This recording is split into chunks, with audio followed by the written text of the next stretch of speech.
بسم اللہ الرحمن الرحیم۔ السلام علیکم دوستو، ایک فوج کے سپہ سالار اپنی فوج کو لے کر جا رہے تھے۔ کئی علاقے انہوں نے فتح کیے۔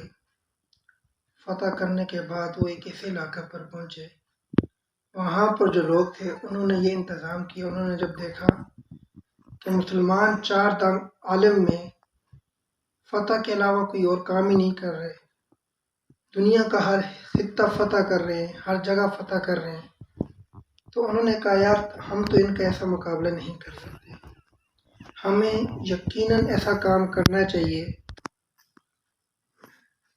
انہوں نے کہا کہ ہمیں ایسا کام کرنا چاہیے جس کی وجہ سے مسلمانوں کی تباہی ہو، کیونکہ یہ جب جہاد کرتے ہیں تو جہاد سے تو ہم ان کے ساتھ لڑتے ہیں، ہماری فوجیں ماری جاتی ہیں، لیکن ان کو کچھ ہوتا نہیں ہے، یہ اللہ کے نام کے لیے اپنا سب کچھ قربان کر رہے ہیں، تو کون سا ایسا کام کیا جائے جس وجہ سے مسلمانوں کی اس فوج کو شکست دی جائے۔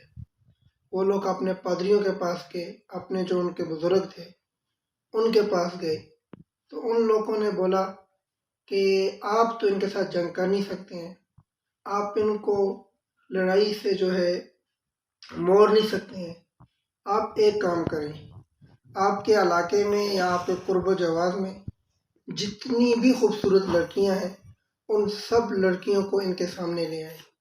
یہ جب ان کو دیکھیں گے تو یہ لوگ اپنی لڑائی چھوڑ دیں گے اور وہاں سے بھاگ جائیں گے۔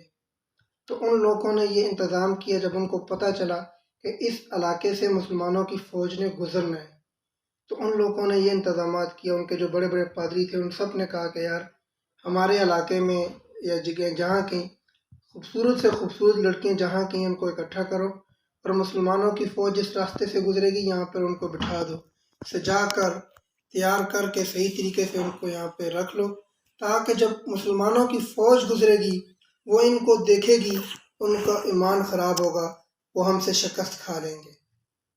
چنانچہ ان لوگوں نے یہ تیاریاں شروع کر لی، اور ہزاروں کے لاکھوں لڑکیاں اس وقت کے جو کفر تھا، جو لوگ تھے، ان لوگوں نے اکٹھی کر کے مسلمانوں کے راستے میں کھڑی کر دی۔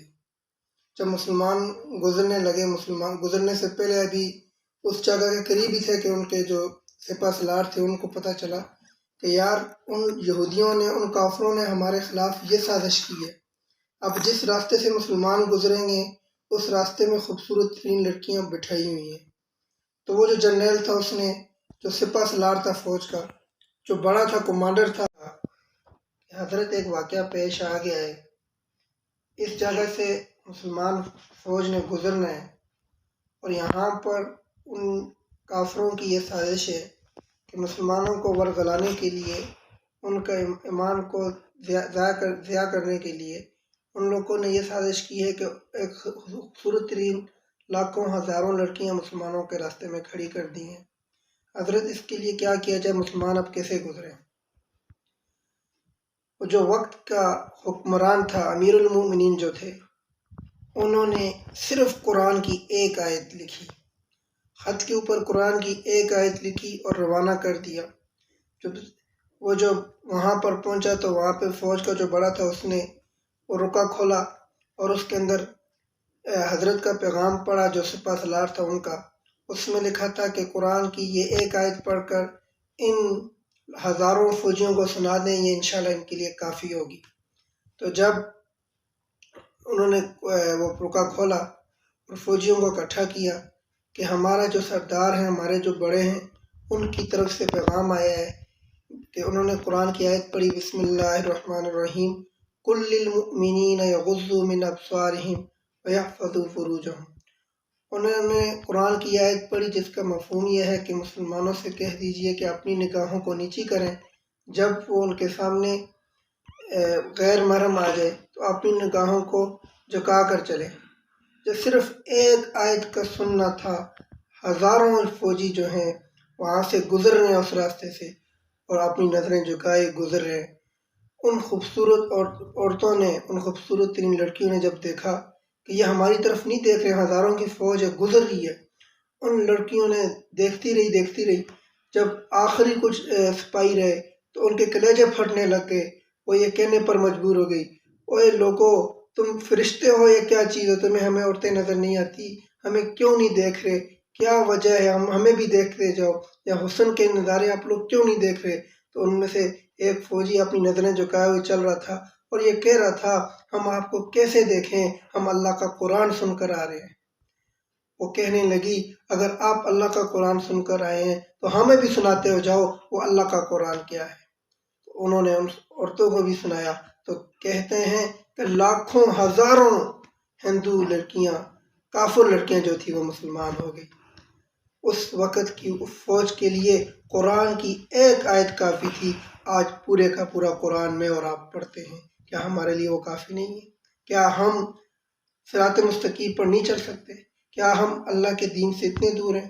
تو اللہ جل شانہ ہمیں اس قرآن کو صحیح معنوں میں اپنی زندگیوں میں لانے والے فرمائے. اور یہ جو واقعہ ہے یہ سیدنا فاروق اعظم رضی اللہ تعالیٰ عنہ کے دور کا ہے. ان کے زمانے میں فوج کے ساتھ یہ واقعہ آیا اور انہوں نے اللہ کے قرآن کی یہ آیت لکھ کر اپنی فوج کو بھیجی تھی.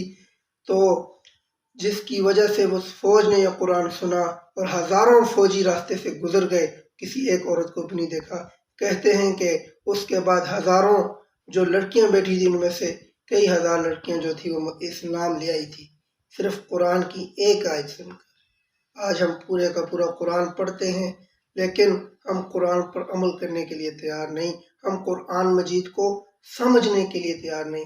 اللہ جل شانہ ہمیں سیدنا فاروق اعظم جیسے عظیم الشان حکمران عطا فرمائے، ان جیسی فکر عطا فرمائے اور ان کے نقش قدم پر چل کر اپنا بھی بیڑا پار کرنے کی توفیق عطا فرمائے. وما علینا